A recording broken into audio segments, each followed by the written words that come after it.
Now this is a slightly different one now. People say, well, I don't think I can find $1,000. You like even with the idea of buying a used car. Well, how about if you just invest $25 a month? Every month you have to find $25. Now that's what I like about the other way is you put it in once and you're done. You don't have to go back and check on it and worry about where you're going to get the next investment money from. In this case, yes, you got to worry about that because every month you decide you're going to put in $25. And you do this for 65 years, which is a long time. So you have to remember to do it, remember to get it in, but it's only $25. And people say to me, well, I can afford to do that. So if you can, do that. Because investing $25 per month for 65 years will yield a net worth of $4,426,000. So there's another way to get to $1 million by investing, but that you must then make sure that your average return is 12%, not 1% or 2% or 4%. And 12% is really readily available in the market today. You need to just talk to your tax advisor, talk to your income tax preparer, whoever work with you on these things. Get good advice. It's important. Make sure you get the good advice. But you don't need to worry that much anymore. Just go through these numbers, and these are the numbers that you need. Just remember that rule of 72 will tell you how much return that you can, how often and how quickly your money would increase in value. Next slide. Question here's a question for you. Why don't we do it? Well, we don't know about it. That's one reason. And now we just changed that by this DVD information.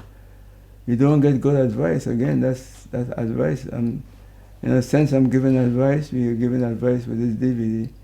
But once you get the information, you can sit down and look at and see whether that information is bad or good. We're giving you the numbers, so you look through the numbers and see consistency with these numbers show that it's a good advice.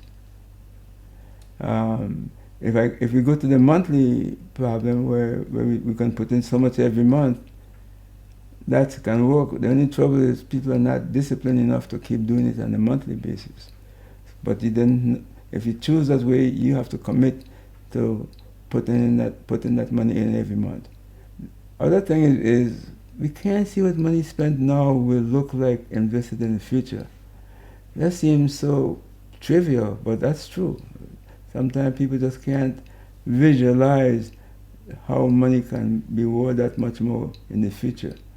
And they want to believe it, but something stops them from believing it.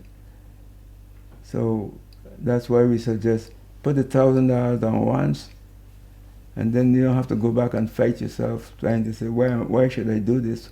Why am I going to do it? You do it, and it's done, and then everything is in place. We don't understand the basic principles of developing and protecting wealth. That's basically why we don't do these things. Next slide.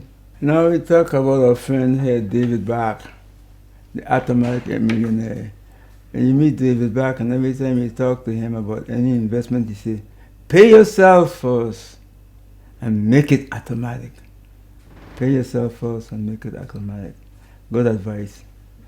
David Bach. Next slide. There's another one that is very helpful. If you're willing to make the necessary trade-off of your time, energy, and consumption habits, you can begin to build wealth and achieve financial independence. Whatever your income, always live below your means. That's our friend William Danko from The Millionaire Next Door. But that's good advice. And it might say, well, how can I live below my means? Just a matter of making up your mind that you can do it, and you do it. Next slide. If one allows of motion, this allows joke, I guess I put in here, break up the trend. If one advances confidently in the direction of his dreams and endeavors to live life he has imagined, he will meet with success, unexpected and common hours. Henry David Thoreau and his friend were objecting to a lot of ideas, and they agreed that no matter what happened, they're going to stick to it together. And David Thoreau decided to prove his point by going to jail and staying in jail. His friend came to visit him, and he said, Henry, why are you here? Why are you in jail? And he turned to his friend and said, why are you not here? His friend had encouraged him that they're going to stick this out together. And it meant going to jail, and he did. His friend backed out. He just left him in jail by himself. Next slide.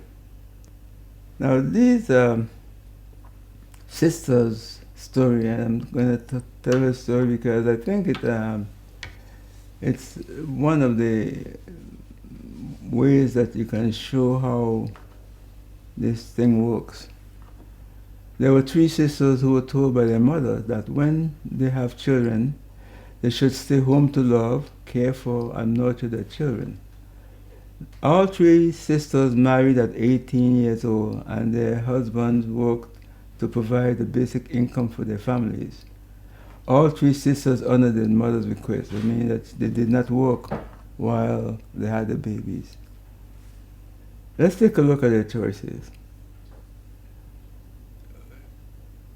Next slide, please.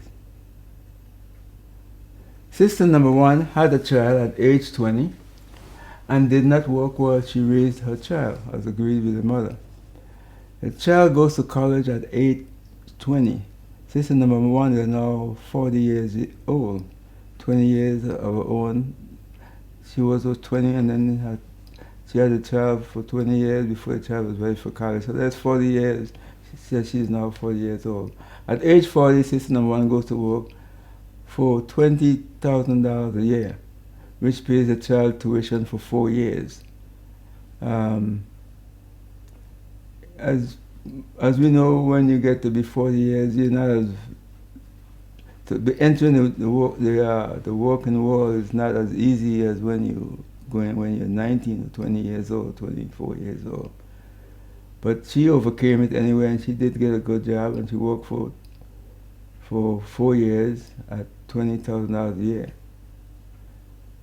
She took that money and immediately paid the tuition of $20,000 each year for her child. Now we can ask questions about her estate. What was her estate like? And what was her network? Well, her estate did not increase any, because the money went right out the door to the college. And her net worth is 0, and there's nothing to pass on to her child. So we talk about passing on money to our children. So she had nothing to pass on in terms of actual money. She did pass on the education, though. The child was able to get the education. Next slide. Sister number 2 took a little different approach. She worked for 2 years, earning $20,000 a year before having the child. So by the time she had the child, she had $40,000. She took the $40,000 at 3% annually, and again, these low returns are bothersome, but that's what she knew. For 20 years, resulting in $80,000. So she has roughly $80,000. She had a child at age 20 and stayed at home with the child until the child went to college. At age 40, she takes $20,000 from investment each year for 4 years to pay for the child's tuition and did not have to work, which is very important for her. What about her estate? Net worth is 0 and therefore nothing to pass on to the child. Next slide. Sister number 3 now, on the other hand, had another approach, which is somewhat different. She worked for 2 years, earning $20,000 a year before having a child. She made $40,000, which she invested at 12% annually. The $40,000 invested at 12% for 20 years would equal $385,000. That's using the rule of 72. In other words, 72 divided by 12 is 6, and every 6 years it would double. So the 40,000 in 6 years will go to 80,000, and 6 more years will go to 160,000, and 6 more years will go to 320,000, and 6 more years by the age 20 years for the lady. She'll have $385,000. At age 40, she begins to take 12% out of the investment, interest only. And